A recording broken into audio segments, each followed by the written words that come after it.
喺啲啲咯，個單個機費啲嚟到kapan kita， 來後，我直接用國語講了哈。再一次強調，我們年輕人的認為，第一個，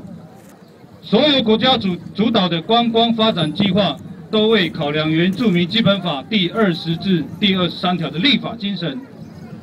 政府的 BOT 政策已持續不斷地對原住民族的傳統領域進行霸凌，包含台灣和全世界各地原住民族地區的觀光事業發展，在國家與財團的主導下，原住民族總是最弱勢與被邊緣化的一群。失去土地的是原住民，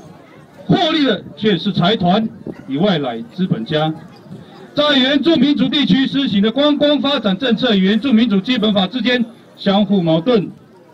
國家必須對此擔負起全部責任。倘若政府貿然實施 BOT 計劃，將對都蘭部落阿美族人社會組織與文化生活方式產生巨大的衝擊。台灣的環境影響評估過程經常忽略開發案件對在地社群的社會與文化的影響，大型觀光事業更將嚴重導致環境生態的改變，使得阿美族的傳統生活方式受到不可逆轉的破壞。因此，我們強烈的要求：第一點，政府應立即停止都蘭比的 BOT 開發計劃，將傳統領域歸還給都蘭部落阿美族人。第二點，東管處管轄區域皆為原住民族世代居住的區域，該單位應該脫離交通部管轄，轉由原住民族委員會接管，或者應立即直接廢除。位於都蘭部落傳統領域內的所有開發計劃，必須通過都蘭部落族人決議使得進行，並由部落族人依照傳統社會文化機制主導與共同管理。以上訴求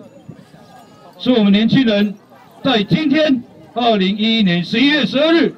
都蘭部落阿美族為12條區年護衛武中要求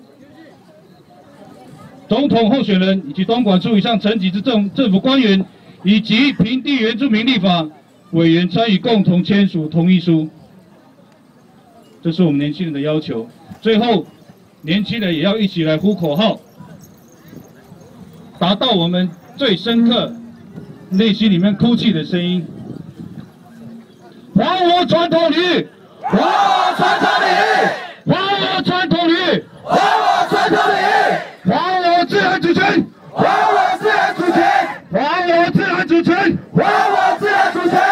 原基法站起來，原基法站起來，原基法站起來，原基法站起來。好，第二個說能夠好。好，我们谢谢我们青年的诉求，我相信宇宙的长官都。